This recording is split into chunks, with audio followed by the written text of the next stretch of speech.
thanks for joining us for Healthy Habits 101 today. Deanne, we are back in the classroom. This is a place we haven't been to in a while. It feels good to be back. It does. It's a little different. Let's talk about how it's going to be different. How will the classroom be different when our students come back? Let's start with the desks. Sure. The most important part. Sure. So the recommendation is that the desks be facing one direction. A lot of times in our classrooms, we like to have them in a pod or have like 4 single desks put together or 5 or what have you, just to create collaboration among the students. But the CDC is telling us best practice is that the teacher is at the front of the room, the students are facing one direction. So we'll be doing some modification with that.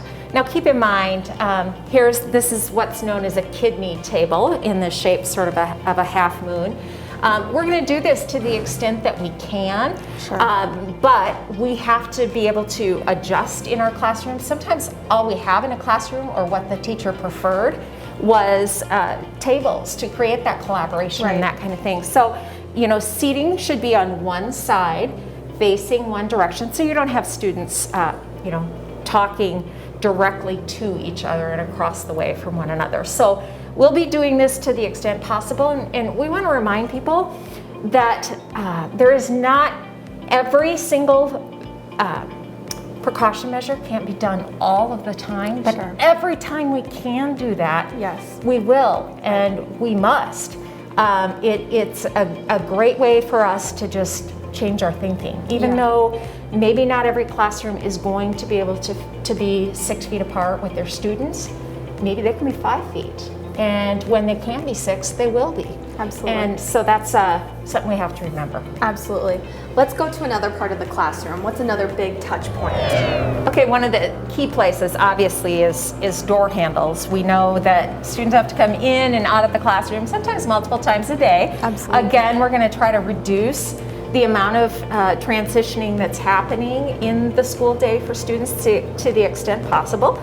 But if you are the teacher, the recommendation would be that you open and close the door so we don't have 25 hands touching the door. Absolutely. So me as the teacher, I'm going to, when it's time for recess or when it's time to leave or enter the classroom, I'm going to be the one to open the door, stand there, obviously 6 feet apart as much as possible, and let the students go, and then welcoming them back too. It's going to be the same thing. And that's not only in our classroom, that's going to be at recess, those doors coming in or wherever there might be door handles as to be many touched. times as possible that we can reduce the touch points and the number of people touching the surfaces.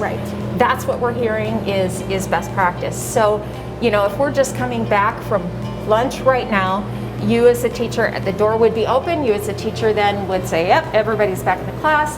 You'd close it up and we'd go on to our learning. So just another opportunity to reduce touch points. And doors will be closed. Is that kind of a best practice, always practice, or is that something new this year? No, not new. I would say that many teachers like to eliminate any distractions for their students throughout class time. So typically the doors are closed in a classroom.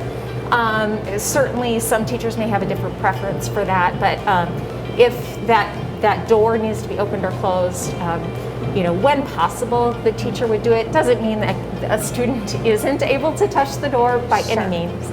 It's just a matter of how can we be deliberate, more intentional about those, reducing the number of touch points. What I'm really hearing from you is to practice those things whenever possible and to the best extent possible. Absolutely. That's really the 2 key things that we're going to be doing in the classroom. Nothing is going to be 100% effective, but if we layer on top of each other all of those precaution measures, we should really be in a healthy school environment. Absolutely.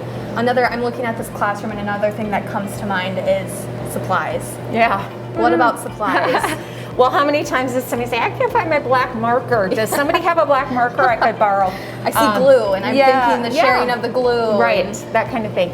So what we're recommending is that supplies not be shared among students, that students have their materials when they come to school so that they can have those materials for their own use.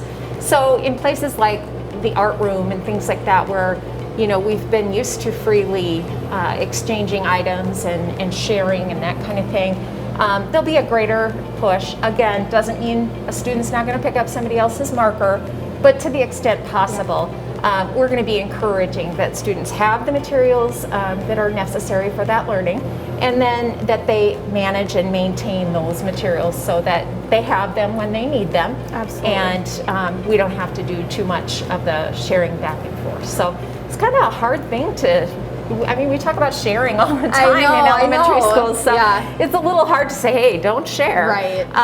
But I think that people can understand the importance of that, and hopefully we can explain the importance of that as well to our students. A lesson that comes with the topic of sharing, and also a little bit more to it. Exactly. Too. So, well, we've talked a lot about what you can see. So we're in the classroom, and these are some of the changes that you can walk in and physically see. What are some of the things that are going to be changing this year that maybe you can't see? Right. So we're looking into some ventilation options.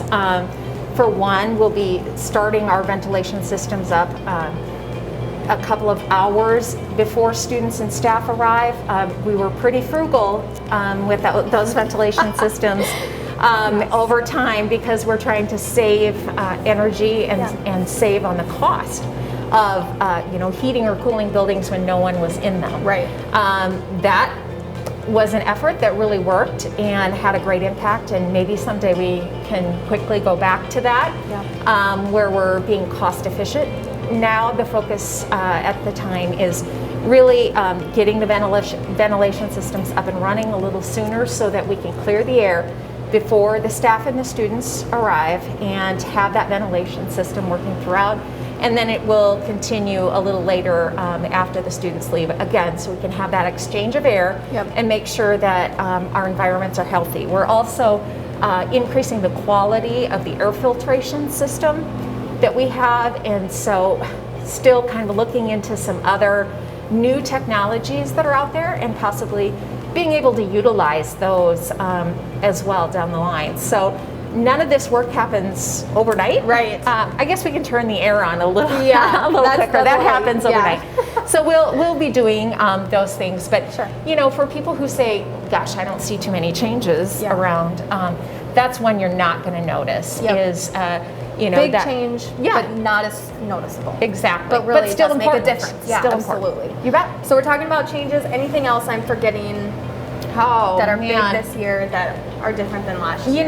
I think what we need to help our students realize, and maybe just encourage our families to have a conversation about that, is that these spaces may look different, but they still provide us a great opportunity to have instruction from a highly trained, qualified, very dedicated teacher at the front of the classroom. And so the more of these preventative measures that we can take one at a time, the more likelihood that we're going to be able to stay in the classroom and have a healthy learning environment for everyone. So, again, not everything is going to be 100% all the time. We know that. I mean, I have kids of my own who are, germ machines as well. And but we just want to assure people that we're taking the necessary precautions, and we're enforcing the things we can enforce as often as we can, and we'll do everything we can to have these kids back in the classroom. We miss them. Yes, we definitely. miss them. Yes, for sure. It's so true, and we're excited to welcome them back too in the safest environment as possible. So, absolutely. All right. Well, thank you for joining us on Healthy Habits 101 today. We'll see you next time.